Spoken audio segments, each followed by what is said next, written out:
સુરત શહેર traffic police દ્વારા traffic વ્યવસ્થાપન, રોડ સેફટી અને નવીન ટેકનોલોજીના ઉપયોગ દ્વારા કરેલી ઉત્કૃષ્ટ કામગીરીને ધ્યાનમાં લઈ દેશ પ્રસિદ્ધ સ્કોચ એવોર્ડ માટે ઉમેદવારી નોંધાવવામાં આવી છે.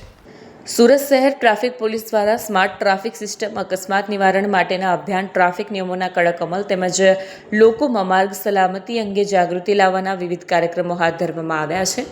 આ કામગીરીને રાષ્ટ્રીય સ્તરે માન્યતા મળે તે હેતુથી સ્કોચ એવોર્ડ માટે સુરત ટ્રાફિક પોલીસની ઉમેદવારી નોંધાવવામાં આવી છે. આ અંગે સુરત શહેર ટ્રાફિક ડીસીપી દ્વારા લોકોને અપીલ કરવામાં આવી છે કે સુરત ટ્રાફિક પોલીસની કામગીરીને સમર્થન આપવા માટે સ્કોચ એવોર્ડ માટે ઓનલાઈન વોટિંગમાં ભાગ લઈ વોટ કરે. ડીસીપીના જણાવ્યા મુજબ લોકોના સહકારથી સુરત શહેરની ટ્રાફિક વ્યવસ્થાને રાષ્ટ્રીય સ્તરે ઓળખ મળશે. પોલીસ દ્વારા સ્કોચ એવોર્ડમાં ઉમેદવારી નોંધવામાં આવેલી છે.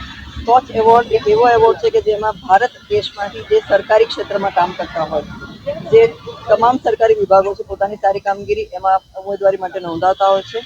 જે અંતર્ગત આપણે પણ સુરત શહેર ટ્રાફિક પોલીસ દ્વારા આખા વર્ષ દરમિયાન જે સારી કામગીરી કરી છે એને ત્યાં પ્રદર્શિત કરેલી હતી અને જે જુરી દ્વારા એને ખૂબ સારો પ્રતિભાવ મળેલો છે. અને હાલમાં હવે સુરત શહેર ટ્રાફિક પોલીસે વિજેતા બનવા માટે આ બધાના સહકારની જરૂરિયાત છે.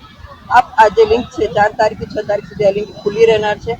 6 તારીખે સાંજે 7 વાગે લિંક બંધ થઈ જશે, જેથી વધુમાં વધુ સુરતવાસીઓ અમારી આ લિંકમાં મત આપીને સુરત શહેર ટ્રાફિક પોલીસને વિજય બનાવવા માટે અમે અપીલ કરીએ છીએ.